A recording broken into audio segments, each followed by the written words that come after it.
ចាត្រួតតែសនិកជនផ្ដាំចេញពីសមាគមសម្ព័ន្ធដំឡូងមីកម្ពុជានៅក្នុងនោះគឺមានវិស័យស្ថាប័ននិងវិស័យឯកជនចំនួន10ដែលបានចុះកិច្ចសន្យានិងចុះអនុសារណៈយោគយល់គ្នាលើកិច្ចសន្យានៃការនាំដំឡូងមីទៅកាន់ទីផ្សារប្រទេសចិនដើម្បីជំរុញការនាំចេញទីផ្សារដំឡូងមីកាន់តែប្រសើរឡើងបន្ថែមទៀតទៅកាន់ទីផ្សារនៃប្រទេសចិនលោកវងជាវប្រធានសមាគមសម្ព័ន្ធដំឡូងមីកម្ពុជាចិននៅក្រៅកម្មវិធីបង្កើតជាផ្លូវការសមាគមសម្ព័ន្ធដំឡូងមីកម្ពុជាចិនកាលពីរាត្រីថ្ងៃទី24មិថុនាបានមានប្រសាសន៍ប្រាប់ទូរទស្សន៍ BTV ថាការចុះអនុសារណៈនៅពេលនេះបានចូលរួមចំណែកយ៉ាងសំខាន់លើកស្ទួយវិស័យកសិកម្មនិងជីវភាពប្រជាកសិករលោកបានបន្តថាតាមរយៈទំនាក់ទំនងនេះស្ថាប័នទាំង10នេះមានឆន្ទៈរួមគ្នាដើម្បីពង្រឹងនៅចំណុចដែលខ្វះខាតនិងធ្វើយ៉ាងណាសម្រេចបាននៃការនាំចេញកសិផលពីប្រទេសកម្ពុជាត្រង់ទៅប្រទេសចិនតែម្ដងព្រមទាំងធ្វើឲ្យមានស្ថិរភាពរក្សាបានផលចំណេញចំពោះភាគីទាំងសងខាង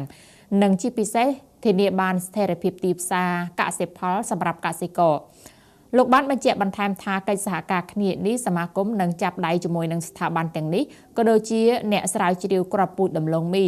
សហគ្រាសកែច្នៃស្រូវនិងរោងចក្រចំណីដំឡូងមីជាដើមដើម្បីជួយដល់ប្រជាជនកម្ពុជានៅក្នុងការបង្កើនផលិតកម្មដំឡូងមីនៅកម្ពុជាពួកខ្ញុំនឹងគិតគូរថាសំខាន់ជាងគេគឺថារកទីផ្សារឲ្យបានរកទីផ្សាររកបានកសិករយើងនឹងដាំច្រើន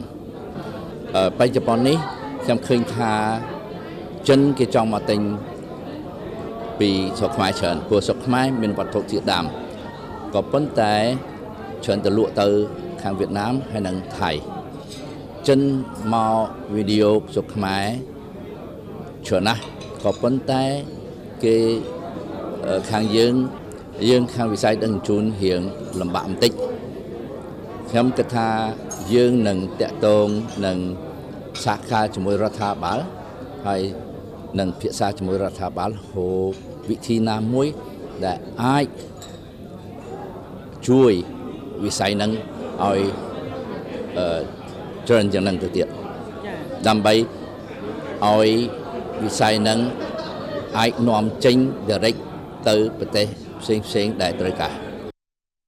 ក្នុងកម្មវិធីបង្កើតជាផ្លូវការសមាគមសម្ព័ន្ធដំឡូងមីកម្ពុជាចិនអាដាមវ៉ារតសានដែលជារដ្ឋលេខាធិការក្រសួងពាណិជ្ជកម្មបានសម្ដែងការអបអរសាទរនិងវិតម្លៃខ្ពស់ចំពោះកិច្ចខិតខំប្រឹងប្រែងរបស់សមាគម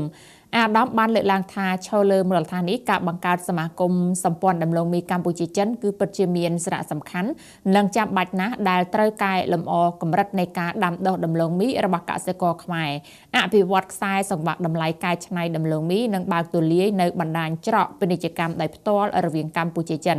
ស្របពេលដែលរដ្ឋាភិបាលកម្ពុជាបានដាក់ចេញនូវគោលនយោបាយជាតិស្ដីពីដំឡូងមីឆ្នាំ2020-2025ធ្វើឲ្យកម្ពុជាក្លាយជាទីតាំងផលិតកែច្នៃនិងជាអ្នកផ្គត់ផ្គង់ផលិតដំឡូងមីមួយដែលអាចជឿទុកចិត្តបានសម្រាប់ទីផ្សារពិភពលោកអញ្ចឹងខ្ញុំយល់ថាការរៀបចំនេះវាល្អមែនណាស់ចំពេលវេលាទៀតគោលនយោបាយក៏មានសហព័ន្ធដំឡូងមីក៏យើងបង្កើតនេះគេក៏កំពុងបង្កើតអញ្ចឹងវាសហការគ្នាបានវាត្រូវនឹង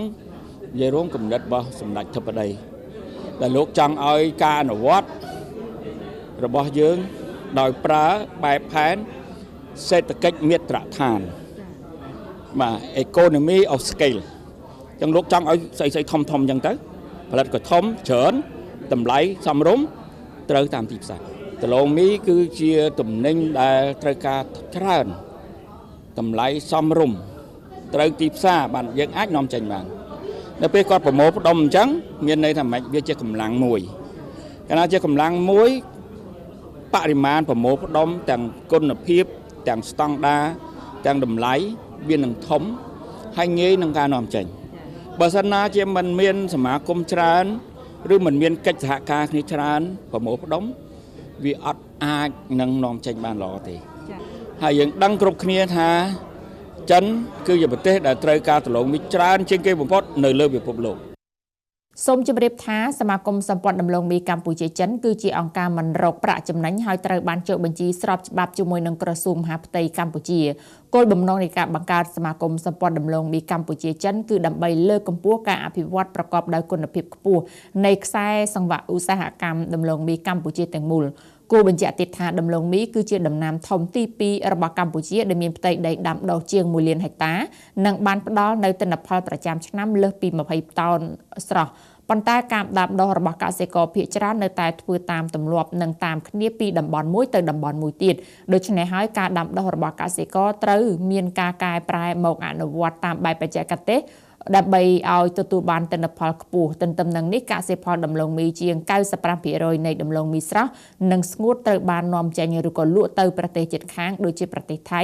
ប្រទេសវៀតណាមដែលត្រូវបានលក់បន្តនៅទីផ្សារប្រទេសចិនហើយសកម្មភាពពាណិជ្ជកម្មនិងឧស្សាហកម្មកែច្នៃដំឡូងមីក្នុងស្រុកនៅមានកម្រិត